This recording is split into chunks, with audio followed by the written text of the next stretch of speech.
quick. I want to apologize first. I'm super apologetic for the people that knew that I had to run off the other day and take one of the honey grants to the emergency room, and I did not get back with people. And I got a couple of messages, DMs, emails, things of that nature. And I do again apologize for the people that I did not update. The baby is fine. So let me start. I should have probably said that first, right? The baby's fine. She was showing some symptoms that were similar to something that her mom displayed years ago. And I think as a granny, I kind of hit the panic button when I didn't necessarily need to. Um, when the baby's mom was 3 months old, she was a kind of active baby, very smiley, very responsive with the older children. And this one particular day, her father commented to me, like, she is not acting herself. And, at 3 months, that baby sleep. So I'm not going to say that I was dismissive, but maybe in the very beginning, I wasn't as watchful as I should have been. So anyway, he tells me that she's not responsive. She's sleeping a lot more than normal. And she's not smiling at the other kids and this type of thing. Well, sometime after that, I changed her little diaper and I noticed blood in her stool. So instantly off to the emergency room we went. We got to the emergency room and the doctor told us that it's probably her formula, because I was nursing and, supplementing with formula at the time. Maybe it's something in the formula, change her formula, watch what you eat, and she should be okay. That did not settle well with me. So I took her the following day to her pediatrician. And after he examined, he sent her from his office over to the hospital. Not the same hospital I went to the night before, to a different hospital. And he was like, there's something going on. I cannot find it, but something is the matter with this baby. So when they got to that hospital, they run all the tests they could. And again, I was living in a small town at the time. As a matter of fact, we jokingly always called the hospital there the Band-Aid station. But that particular pediatrician, he is a good doctor. I swear by him. But I'll get to all that in a minute. So anywho, they ran all the tests that they could run, and they couldn't come up with anything. So they decided she needs to go to the university hospital a couple of towns over. So we went by ambulance. Now, again, the baby was 3 months old at the time. She flatlined twice. And by this time, I could see what her father had been talking about. She was super lethargic, even for a 3-month-old.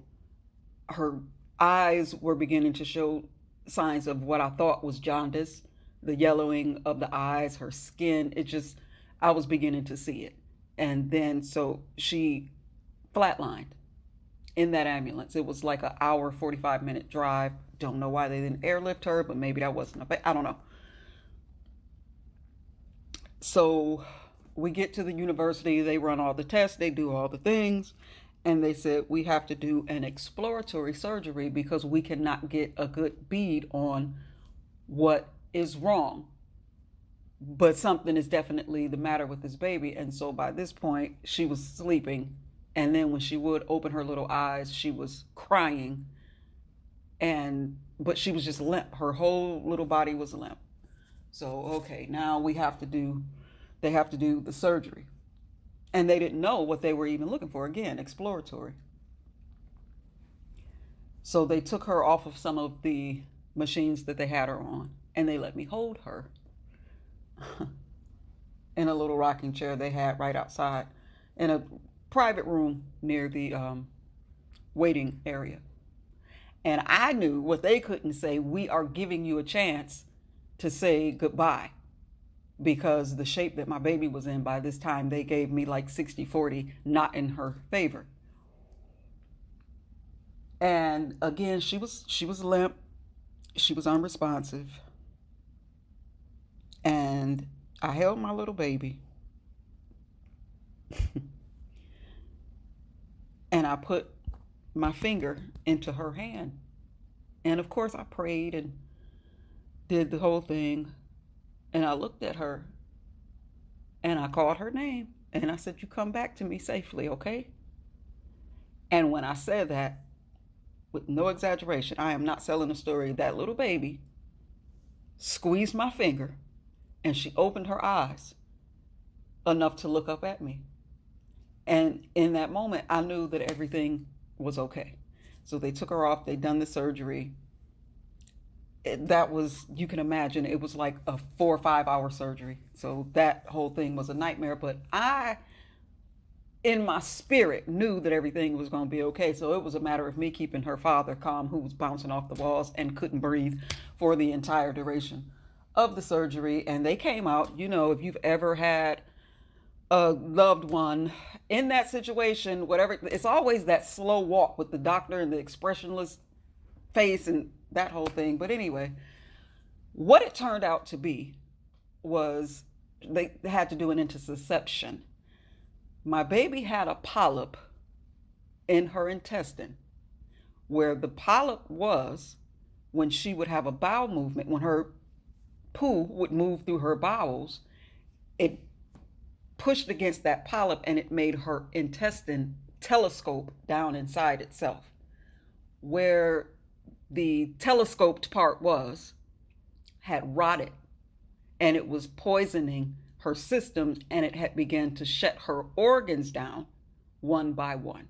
So she lost a couple of feet. At that age, she lost a couple of feet of her lower intestine, and I had to put her on a certain formula. I continued to nurse, but it was a certain formula that was like super oily. I forget the name of it, but to help her pass after, the whole surgery. And I tell her this story all the time, and there are 11 other stories that I could tell you as she got older, that I know my child is somebody and she has something to do on this earth, because the devil has been on her boot heel since she came into this world. But let's go back to this polyp. If you all are familiar with what a polyp is, older people usually develop polyps after years of eating like red meat, you know, and they could not, for the love of them, figure out why this 3-month-old baby had a polyp in the first place. But if you ever met my daughter, you would understand, because I say all the time that little heifer been here before. She was born 75 years old, right? But she made it through that. And that night they had her on a ventilator.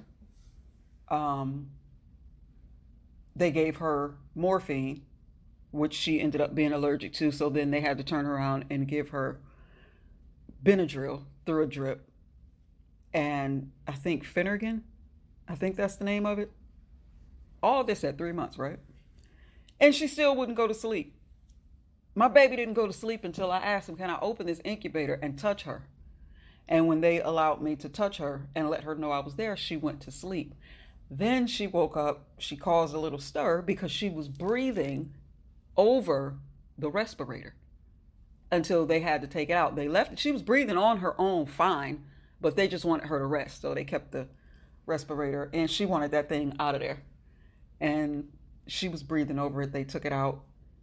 And that's pretty much the end, how that went. There was the whole healing process when I got her home and that whole thing. But that is a strong little girl who has been a fighter. But going all the way back to the honey grand and me hitting the panic button the other day, in my mind, the symptoms the baby was displaying were similar to the ones that her mom displayed when she was a baby. And I'm like, no, let's go.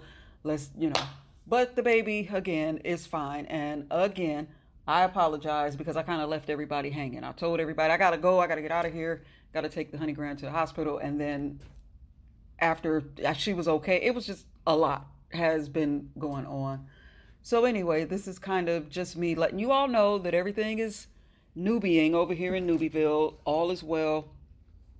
Everybody is fine. I thank you for everybody's prayers and support. And I got a lot of emails and DMs. And I thank you all. I will try to address them one by one if I can. But I figured this was a way to get to everybody at one time. So again, thanks. I love you guys. And all is well in Newbieville.